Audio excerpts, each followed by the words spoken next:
बच्चों, आपका आपके अपने YouTube चैनल पर बहुत बहुत स्वागत है। बच्चों, आज हम आपके लिए वीडियो लेकर आए 11th क्लास का तीसरा चैप्टर, तीन महाद्वीपों में फैला साम्राज्य। बच्चों, जैसा आपको पता है कि इस बार शॉर्ट मल्टीपल चॉइस क्वेश्चन पूछे जा रहे हैं। पिछली वीडियो में मैंने इस चैप्टर से संबंधित जितने भी डिफ़िकल्ट वर्ड थे उनको मैंने डेफिनेशन के साथ एक्सप्लेन कर दिया था। इस वीडियो में मैं आपको इस चैप्टर से संबंधित जो शॉर्ट मल्टीपल चॉइस क्वेश्चन है वो बताने वाला हूँ। और शॉर्ट मल्टीपल चॉइस क्वेश्चन इस वीडियो में नहीं आ पाएंगे सारे के सारे, इसलिए मुझे जो है दूसरी वीडियो भी बनानी पड़ेगी। चलिए शुरू कर लेते हैं पहले क्वेश्चन से। वह कौन सा प्राचीनतम राज्य था जो तीन महाद्वीपों में फैला हुआ था? ए ब्रिटिश साम्राज्य, बी रूसी साम्राज्य, सी रोम साम्राज्य, डी मंगोल साम्राज्य। सही आंसर है बच्चों बी, रोम साम्राज्य। तीन महाद्वीपों में जो फैला साम्राज्य जिसका इस चैप्टर के अंदर जिक्र है वो बच्चों जो है रोम साम्राज्य था। ठीक है, इसलिए इसका आंसर सी है। रोम साम्राज्य का विस्तार था ए यूरोप, बी पश्चिमी एशिया, सी उत्तरी अफ्रीका, डी उपरोक्त तीनों। बच्चों, इसका सही आंसर है उपरोक्त तीनों। रोम साम्राज्य का जो विस्तार था वो बच्चों ज़्यादातर यूरोप, ओरवर तथा बाल अर्धचंद्राकार क्षेत्र पर तथा पश्चिमी एशिया तथा उत्तरी अफ्रीका के एक बड़े हिस्से पर इनका साम्राज्य था। यानी कि बहुत बड़े इलाके पर रोम साम्राज्य अपना प्रभुत्व जमाए हुए था। रोम साम्राज्य की प्रमुख भाषा थी लैटिन, रोमन, हिब्रू। उपरोक्त में से कोई नहीं। बच्चों, इसका सही आंसर है लैटिन। रोम साम्राज्य की जो मुख्य भाषा थी वो बच्चों लैटिन थी। अगला क्वेश्चन है, रोम साम्राज्य को समझने के लिए कौन कौन से स्रोत मौजूद हैं? ए पाठ्य सामग्री, बी दस्तावेज, सी सामग्री अवशेष, डी उपरोक्त तीनों। बच्चों, रोम साम्राज्य को समझने के लिए तीनों प्रकार के दस्तावेज मौजूद हैं और जो प्राप्त हुए हैं, तो इसलिए आंसर डी। अब बच्चों इस क्वेश्चन को एक्सप्लेन कर लेंगे। हजारों की संख्या में संविदा पत्र। संविदा पत्र बच्चों समझौते होते हैं जो दो लोगों के बीच में बिजनेस को लेकर हुए होते हैं। सरकारी दस्तावेज पेपायरस पत्र पर लिखे हुए मिले हैं। इन्हें पेपायरस विज्ञानियों द्वारा प्रकाशित किया गया है। तो पेपायरस एक सरकंडे का पौधा होता था और जिस पर जो वो अपने दस्तावेज लिखते थे। रोम साम्राज्य का हृदय किसे कहा जाता था? बहुत ही इंपॉर्टेंट क्वेश्चन है बच्चों। रोम साम्राज्य का हृदय किसे कहा जाता था? हिंद महासागर को, प्रशांत महासागर को, भूमध्य सागर को, इनमें से कोई नहीं। बच्चों, इसका सही आंसर है सी, भूमध्य सागर को। बच्चों, रोम साम्राज्य के उत्तर में दो महान नदियां, एक तो राइन और एक डैन्यूब नदी थी तथा दक्षिणी सीमा पर सहारा का विशेष रेगिस्तान था। तो यूं कह सकते हैं कि जो रोम साम्राज्य का हृदय था वो कौन सा था? भूमध्य सागर। और अगर क्वेश्चन ये पूछ लिया जाए कि रोम साम्राज्य के उत्तर में दो महान नदियां कौन सी थी, तो उन नदियों के नाम है, एक तो बच्चों राइन, दूसरी का डैन्यूब है। अगला क्वेश्चन है, सम्राट कॉन्स्टेंटाइन किस सदी में ईसाई बने? बच्चों टाइम लिखा गया, टाइन है, कॉन्स्टेंटाइन है। तो सम्राट कॉन्स्टेंटाइन किस सदी में ईसाई बने थे? दूसरी शताब्दी में, तीसरी शताब्दी में, चौथी शताब्दी में या पांचवी शताब्दी में? सही आंसर है बच्चों चौथी शताब्दी में। क्योंकि बच्चों सम्राट कॉन्स्टेंटाइन का जो दौर था वो चौथी शताब्दी ही था, इसलिए जो वो ईसाई बने थे तो चौथी शताब्दी में ही बने होंगे।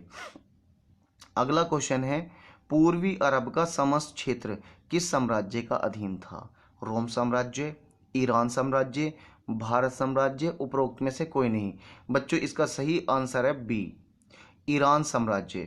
बच्चों, ईरान साम्राज्य के नियंत्रण में कैस्पियन सागर के दक्षिण से पूर्वी अरब का समस्त क्षेत्र और कभी कभी इसके क्षेत्र में अफगानिस्तान भी आ जाता था। और रोमन साम्राज्य को पूर्वी तथा पश्चिमी भागों में किस सदी ईस्वी में बांटा गया था? पहली, दूसरी, तीसरी, चौथी। सही आंसर है बच्चों डी, चौथी शताब्दी ईस्वी में पूर्वी और पश्चिमी भागों को अलग अलग कर दिया गया था। अगला क्वेश्चन है बच्चों, ताचिन का क्या अर्थ है? भारत अफगानिस्तान, रोम तथा ईरान, ईरान तथा अफगानिस्तान। उपरोक्त में से कोई नहीं।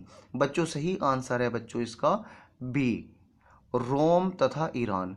बच्चों चीनी लोग रोम तथा ईरान, रोम और ईरान ने विश्व के उस टाइम पे ज्ञात ज़्यादातर इलाकों पर अपना कब्जा कर रखा था, बहुत बड़े विस्तृत इलाकों पर रोम ने और ईरान ने। इन्हीं सब इलाकों को चीनी लोग ताचिन के नाम से पुकारते थे।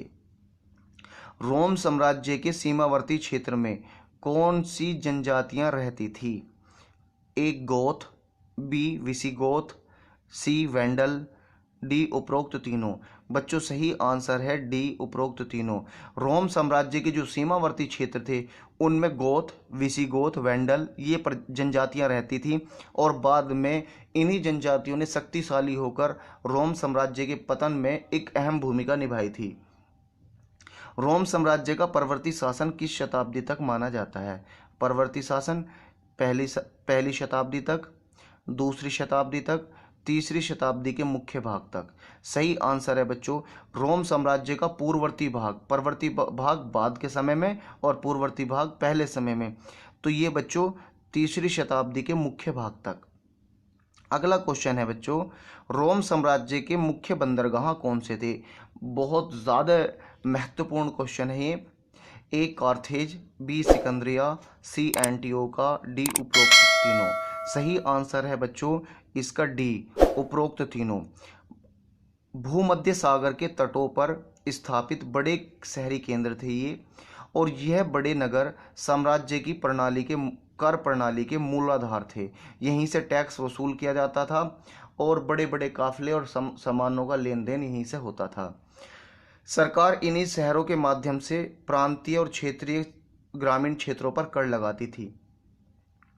अगला क्वेश्चन बच्चों, पैगंबर मोहम्मद साहब द्वारा इस्लाम धर्म की स्थापना की गई थी 7वीं शताब्दी में, 5वीं शताब्दी में, 4वीं शताब्दी में, पहली शताब्दी में।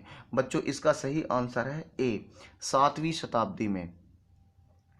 अगला क्वेश्चन है बच्चों, रोम में गणतंत्र कायम हुआ, रोम में गणतंत्र कायम रहा 509 ईसा पूर्व से 27 ईसा पूर्व तक, 500 ईसा पूर्व से 25 ईसा पूर्व तक, 300 ईसा पूर्व तक, 28 ईसा पूर्व तक, उपरोक्त में से कोई नहीं। बच्चों सही आंसर है ए 509 ईसा पूर्व से 27 ईसा पूर्व तक रोम साम्राज्य जो है गणतंत्र कायम रहा। और गणतंत्र में सीनेट अहम होती थी और ऑगस्टस नाम का जो था, ऑक्टोवियन जो था, उसने क्या काम किया, उसने जो सीनेट था उसका वजूद ख़त्म कर दिया और यहाँ पर राजतंत्र की शुरुआत कर दी। लेकिन उसने एक चतुराई दी, सोची, क्योंकि अगर वो शुरू में अपने को राजा घोषित कर देता तो सीनेट के अधिकारी और बहुत सारे लोग जो हैं उसके विरुद्ध हो जाते। इसीलिए उसने प्रिंसिपेट यानी प्रथम नागरिक की उपाधि धारण करके शासन करना शुरू किया। अब बच्चों जिसने ये काम किया था उसका क्या नाम था? उसका नाम था ऑगस्टस। ऑगस्टस का पहला नाम क्या था? ब्रूटस, जूलियस सीजर, ऑक्टोवियन, निम्न में से कोई नहीं। बच्चों उसका नाम था ऑक्टोवियन। और बच्चों ऑक्टोवियन ने जब ये काम किया तो उसने अपने को प्रिंसिपेट घोषित किया, यानी कि मैं यहाँ का प्रथम नागरिक हूँ और मैं राजा नहीं हूँ। गृह युद्ध का तात्पर्य क्या है? सशस्त्र विद्रोह, सशस्त्र विहीन संघर्ष, उपरोक्त दोनों में से कोई नहीं। बच्चों जब किसी देश के अंदर आपस में लोगों के बीच में लड़ाई होती है और सशस्त्र विद्रोह होता है तो बच्चों इसे गृह युद्ध के नाम से जानते हैं। अगला क्वेश्चन है बच्चों, समकालीन इतिहासकारों द्वारा लिखा गया इतिहास कहलाता है इतिहास वृतांत, वर्ष वृतांत, उपरोक्त दोनों में से कोई नहीं। सही आंसर है बच्चों बी वर्ष वृतांत। अगर किसी दौर में उसी दौर के इतिहासकार उसी दौर की ऐतिहासिक घटनाओं को लिख रहे हैं तो बच्चों इसे वर्ष वृतांत के नाम से जाना जाता है। जैसे अब वर्तमान में जो देश है हमारा भारत और इसमें जो घटनाएं चल रही हैं, इन घटनाओं को अगर कोई इतिहासकार लिख रहा है तो बच्चों वो वर्ष वृतांत कहलाता है। और ऐसा रोम साम्राज्य में ख़ास तौर पर किया जाता था। पूरे साल का लेखा जोखा तैयार किया जाता था, जो आज हमें रोम साम्राज्य के बारे में इतने विस्तार से जानने में बहुत अहम भूमिका निभा रहे हैं।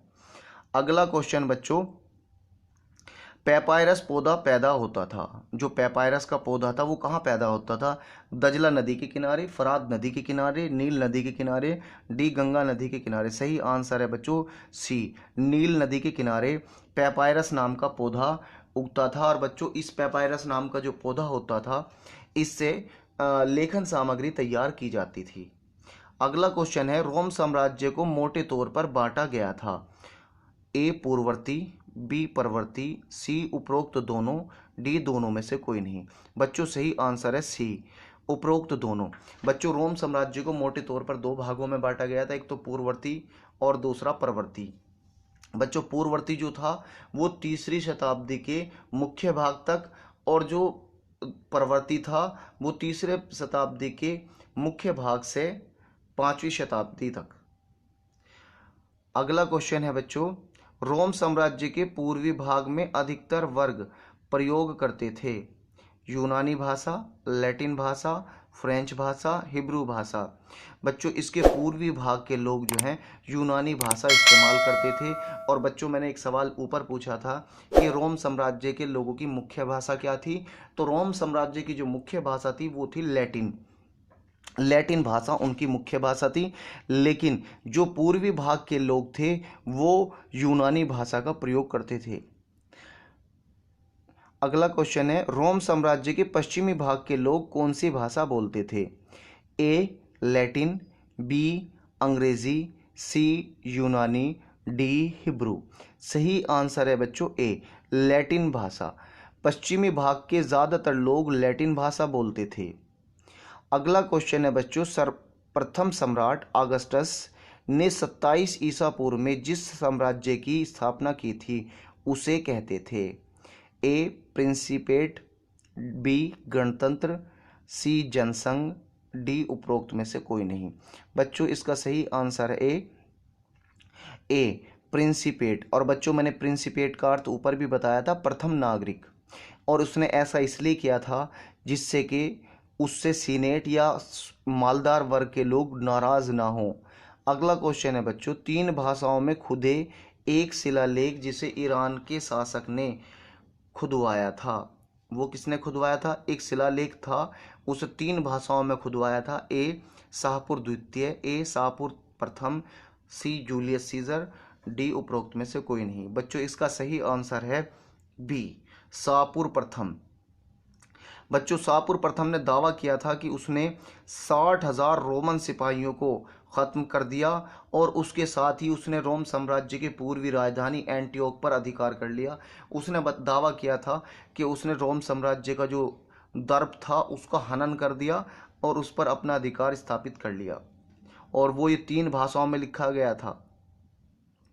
अगला क्वेश्चन है बच्चों, 225 ईस्वी में ईरान में एक नया आक्रामक वंश उभरकर सामने आया था, वह था ससानी, किरमानी, अब्बासी। उपरोक्त में से कोई नहीं। बच्चों इसका सही आंसर है ए ससानी। ससानी लोगों ने 225 ईस्वी में ईरान में एक नए आक्रामक वंश का उदय किया था।